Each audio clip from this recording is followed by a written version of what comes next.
А ну, пошел. Отсюдова. Развелось. Бродяг. Бородатый мужик в форме дворника топнул ногой и смачно плюнул на асфальт, смотря вслед удирающей дворняжки. Дворнику было все равно, что маленький замерзший песик бегал в поисках тепла. Уже несколько дней, как он, преданный своим хозяинам, ночевал на снегу возле налоговой конторы. То и дело он подбегал к сотрудникам, судорожно втягивающих сигаретный дым во время коротких перекуров. Но надежды, что ему перепадет маленький кусочек еды, таяли.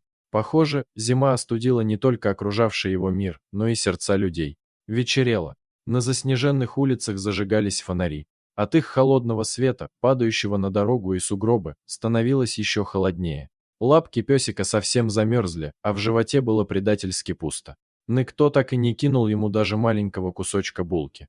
Теперь ему предстояло провести еще одну ночь на улице. Мимо проехала машина. Вдалеке залаяли собаки. Сердечко забилось сильнее.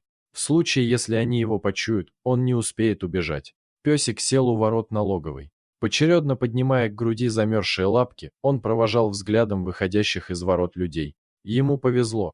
Женщина заметила жмущегося к воротам песика и подошла ближе. Взяла его под мышку и пошла по дороге, вдоль которой росли покрытые снегом кустарники. Он не знал, куда его несут. В конечном счете, его могли просто отнести подальше от налоговой и сбросить в кусты. Кому нужна бродяжка? Но кустарники закончились, а песик продолжал сидеть на руках у женщины. Его не выкинули. Женщина зашла в подъезд. В нос песика ударили новые запахи. Пахло кошками, другими собаками и едой. Сердечко снова забилось сильнее. Женщина поднялась на второй этаж и позвонила в дверь. Через несколько секунд раздался звонкий лай и послышались шаги. Дверь открыла девушка. «Простите, это ваша собачка?» Женщина указала подбородком на маленькое бежевое создание под мышкой. Явно уже не щенка. «Нет, это мальчик, а у нас две девочки», — ответила девушка. «Но все равно, давайте его сюда, не ночевать же ему на морозе». Продолжила она, протягивая руки и забирая дрожащего песика. Он был очень холодный, но на удивление чистый. «Ну и что мне с тобой делать, а?»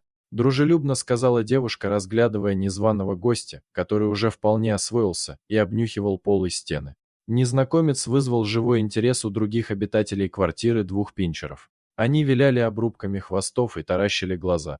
«Неужели кто-то еще будет есть из нашей миски?